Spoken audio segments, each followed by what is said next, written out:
On the 9th of February 2023, history was made when President Muhammadu Buhari signed the Executive Order 14 and approved the establishment of a 22-member Presidential Transition Council to facilitate and manage the 2023 transition program. This is said to be the first time a Nigerian president will be doing so. The executive order provides the legal framework that would enable a seamless transition of power from one administration to another, which is part of President Buhari's legacy. The Presidential Transition Council is expected to be inaugurated by the Secretary to the Government of the Federation on February 14, 2023. Many have commended this as a good step by the President, while some expressed their reservations, knowing well that the 2023 election is yet to hold. On this note, I welcome you to another episode of Nigeria Today. My name is Eucharia Clinton. We'll be right back.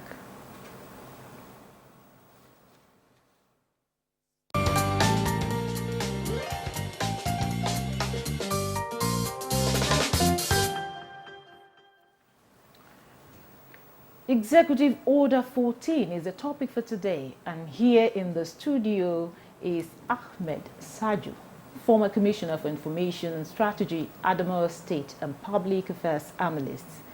Thank you for joining us. Thank you very much, Eucharia. Thank you very much.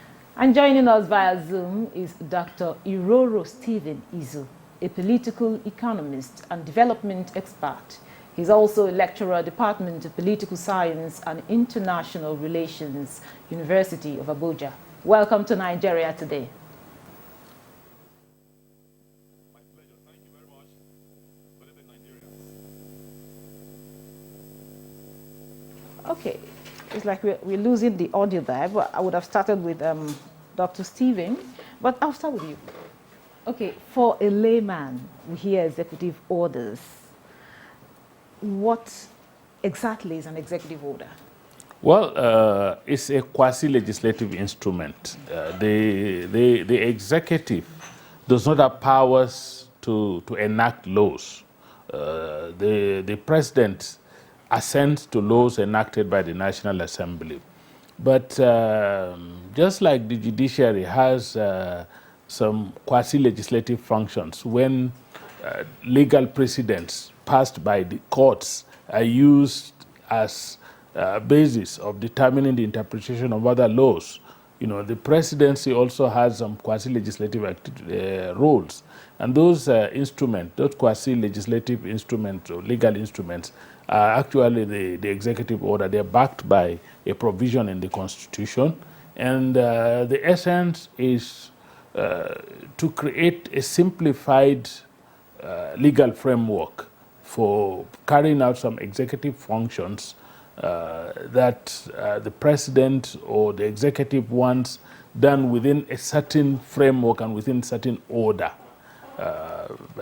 They're not law per se, but they have some binding effect on the procedures they're supposed to outline. And so it's an executive order is a kind of quasi-legislative instrument that is in the hands of the president to use for the purposes of executing certain operations of government within a certain legal framework that may not require, going to the legislature to debate and pass a bill into law and have the president assent to, and things like that. And I think the reason why it is like that is that it's usually a temporary thing. It's not a law that is permanent, that will be codified in the legal instruments of the country at the Supreme Court and will be gazetted in such a manner that it can be used some other time. Another president will come and will say, look, this is not my own framework of a transition. I have my own framework, and he will decide that this is his own framework. So this framework is a legal framework, quite all right, but it's a framework for President Muhammadu Buhari to outline the way he wants to do his transition process. Okay, in other words, another president comes, it's his prerogative to either continue with it or decide not to. otherwise. Yes, Otherwise. exactly. Okay, so exactly. how would you describe this step taken by President Muhammad Buhari? I think it's highly commendable, and it's a further assurance that we're on course for a transition on the 29th of May 2023. It's a further justification of all the president had been saying, that he does not want to spend a day more than the days allotted to him by his term of office, and that means he will not stay as president one day beyond May 29th. And I am more thrilled by the fact that, ordinarily some other political leaders will fill up their transition team with political appointees. But this president considered that, core bureaucrats, those that will also transition to the next administration, the permanent secretaries, they will transition and become permanent secretaries in the incoming administration, should be the ones that should pilot the process of a transition. And the implication of that is very simple. The implication of that is that, first and foremost, permanent secretaries are the chief executives and accounting officers of their ministries. The ministers and others are, of course, they have supervisory duties over these ministries, but the instruments that ensures government continuity, this one that they say government is a continuum, the persons that are responsible for ensuring that government continues are the permanent secretaries. They are the accounting officers. They are responsible for keeping records of all financial transactions, projects executed, and decisions taken, policies outlined.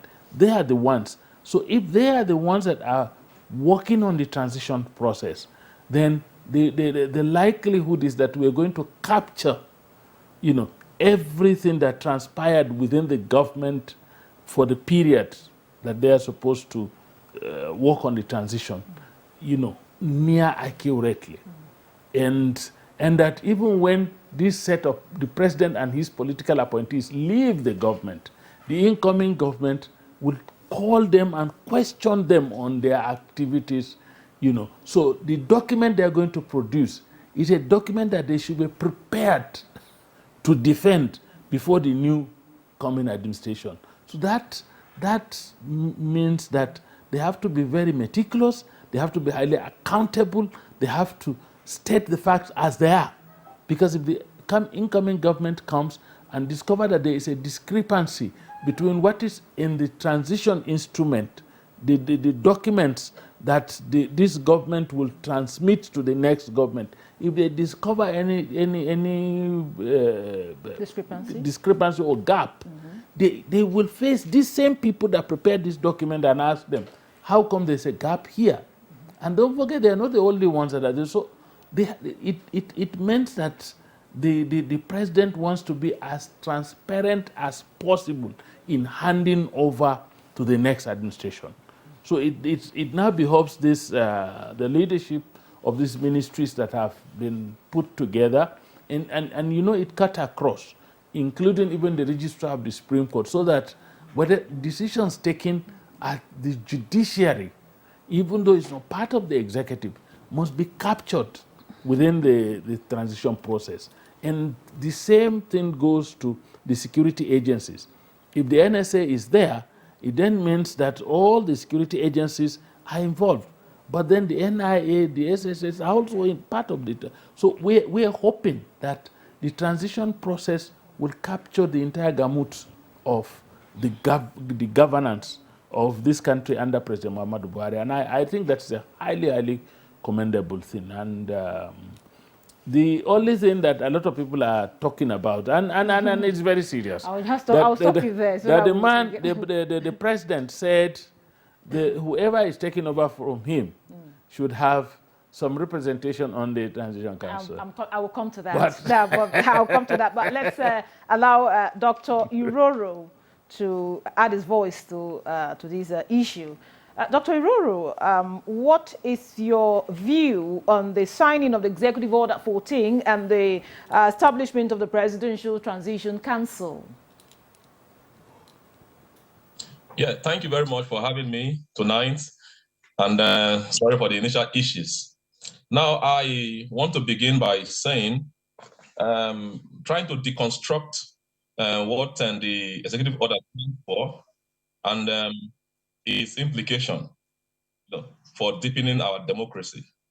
Now, I want to begin by saying that it is a highly commendable feat, but it's not really new, to democracies, across the world. It is commendable because America, which is the oldest democracy in the world, and which we are also trying to emulate. Of course, in 1979, we've been trying to emulate America's democratic presidential system. Now, it took America about 135 years, to begin to think of institutionalizing presidential transition process, which of course they came to do in 1963, about 135 years after the first political party was formed in America. So it shows, that our democracy is trying to gain some positive momentum in trying to institutionalize itself, and not this makeshift, processes that have been, characterizing our democratic process in 1999. So I commend, the president, for trying to, make this executive order 14, something that will come to stay and something that will outlive him. However, I want to state as a political economist that we should be more concerned, about what we are transiting than just the formation of the presidential transition, council. Why it is a commendable feat. What we should be more concerned about is what we are transiting from one administration to another administration. So because that will serve as a basis, for either hope or hopelessness, for the incoming administration. So I want to say that why it is going to help to entrench our democracy and consolidate it. It is also very, very important for our leaders, to begin to have it in mind, and the importance of transiting something that is beneficial to the next administration. For now, we know that President Buhari has promised that he is going to bequeath to Nigeria a legacy of credible, election, credible, 2023 presidential and general elections. This is a good sign in that direction. That one, the president is willing and ready to transfer power to the incoming administration, no matter who wins the election. This is a positive sign. Second, it also shows that the president does not want to have a shabby transition, to the next administration, because there have been insinuations.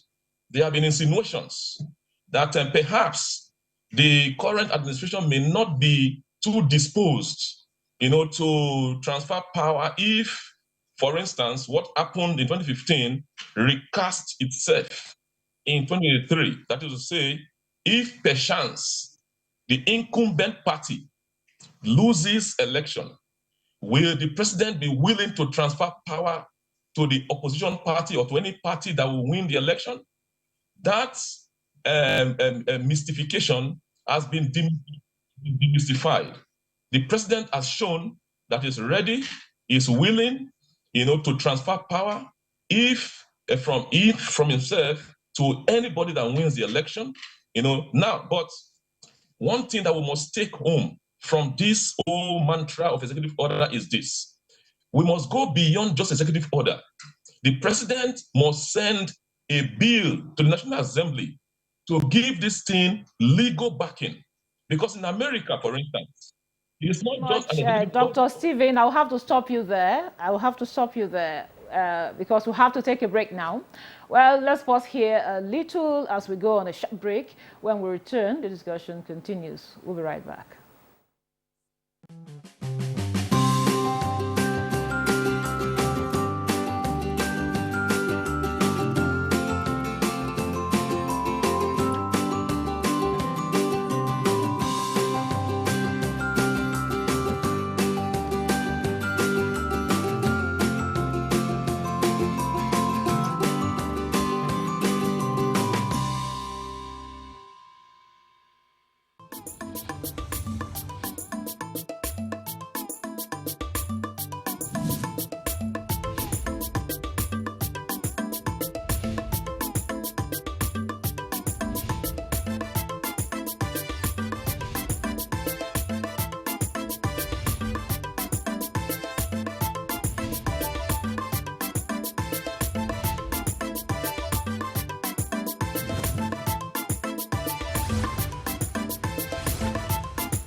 Advertising your goods and services on the right channel gives you an edge over your competitors. NTA News 24 has all the platforms for your target audience. The station is on DSTV channel 419, GoTV channel 46, Star Times channel 101, and Free TV channel 703. With our digital format and wide range, we can reach your customers in next to no time. We are eager to promote your business, goods, and services. So partner with us for a very rewarding business experience. For more information, please call or visit our office at NTA Headquarters, Area 11, Garki, Abuja. NTA News 24. News and more news.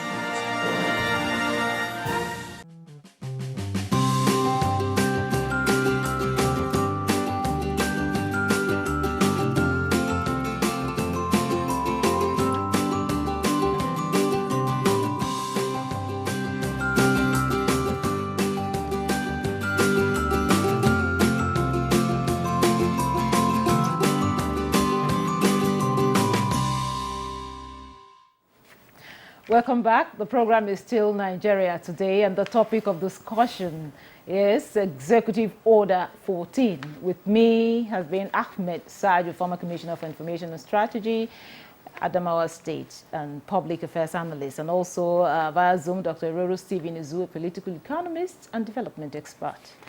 He's also a lecturer at the Department of Political Science, Abuja. Just like earlier, you mentioned, you talked about the list. Now, a lot of persons have expressed concerns about the lists we have for the Presidential Transition Council. In the list here, we have the Secretary to the State Government, to the Government of the Federation as the chairman. And going down the list, we see 2 representatives to be nominated by the president-elect. Some are saying that this is coming too early, that election is yet to be held. And yet we have in the list representative by the president-elect and to be inaugurated February 14. So how does this work? Executive Order number 14. So which day do you want it to be inaugurated? No, you are having in the list representative to be nominated by president-elect. I think we don't have that yet. I think you have to understand one thing. The representative of the president-elect can join them at any point in time. What matters is the framework. What the president has done by this transition committee is to look at the transition beyond the ceremonies around it. Usually, when you talk about transiting from one government to the other, people just look at what is going to happen at Eagle Square and assume that it's going to be a ceremony where one president is sworn in and another president hands over the instrument of authority and then goes away.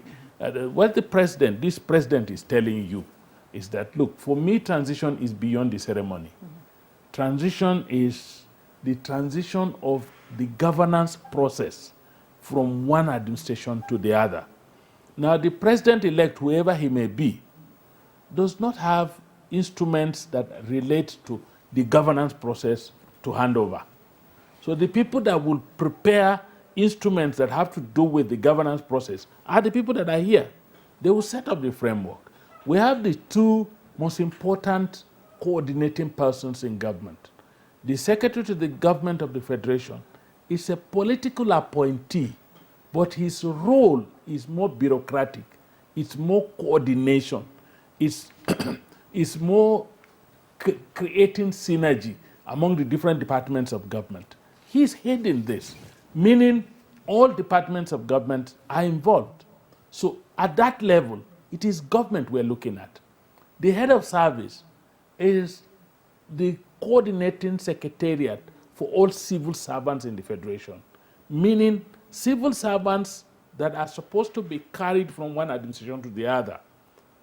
Civil servants that, are neutral, quote and unquote, as far as political decisions are concerned. They are just the implementers of the policy. Whoever comes with his policies as an administration uses them as the vehicle to actualize those policies and reach out to the public. The head of service is there. So what they're saying is that by the time they are elected, they already form the majority. They already form a quorum. They can sit down, develop templates, design frameworks, and keep them. By the time the president-elect emerges through the electoral process, he sends in his two nominees who will be understudying what is going on so as to advise the president-elect. That thing I was telling you earlier, that these same permanent secretaries will be inherited by the new administration, and they will answer questions with regards to governance while this administration is in power. I'll have to stop you here. So these people will watch and advise the president-elect. Thank you very much, Ahmed Sajo. Dr. Stephen Iroro, there's also concerns raised by some persons that we've had a lot of orders being signed in the past. We had the order, Executive Order 5, we have the Executive Order, like for instance, the one Executive Order 11, which is aimed at ensuring the maintenance of federal public buildings across the country and to reinforce the National Public Building Maintenance Policy, which was approved in 2019. So people have queried the effectiveness of these orders. What is your take on this? Yes, that was the point I was trying to raise, earlier. I was trying to say that the executive order, this particular executive order must go beyond mere executive order to gain some, some legal momentum. We are in a democracy where we have three arms of government. It is true that the president has the authority, the power, to sign executive orders into action. However, for this particular one, in order for it to gain, statutory status, it will be better for the president to follow up this executive order that he has signed, with a bill to institutionalize the presidential transition process. Because in other countries, you don't just have presidential transition council, you also have presidential transition act of parliament. That means it is backed up by a legislation that has been passed by the Congress or by whatever parliamentary body in that country.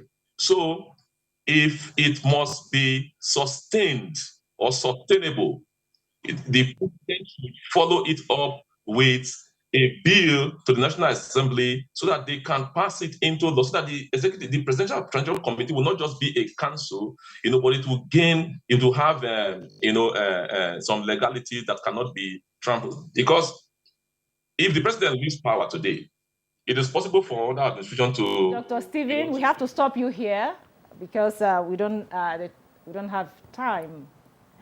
That's it on this episode of Nigeria Today, which happens to be the last for the week. And I really want to thank my guest, Ahmed Sajo, former Commissioner for Information and Strategy, Adamawa State, and Public Affairs Analyst. Thank you very much. I'm grateful. Thank you very much for coming. My pleasure always.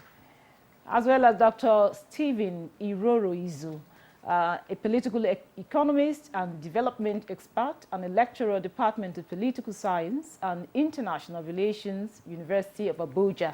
Thank you very much for your insight. And to our viewer, thank you for always being there. Just to remind you that Nigeria Today airs weekday at 7:30 p.m. on NTA News 24. You can watch this and other episodes on www.youtube.com/NTA News 24 Hub. Once again, thank you for watching. I am your carrier, Clinton. See you next week.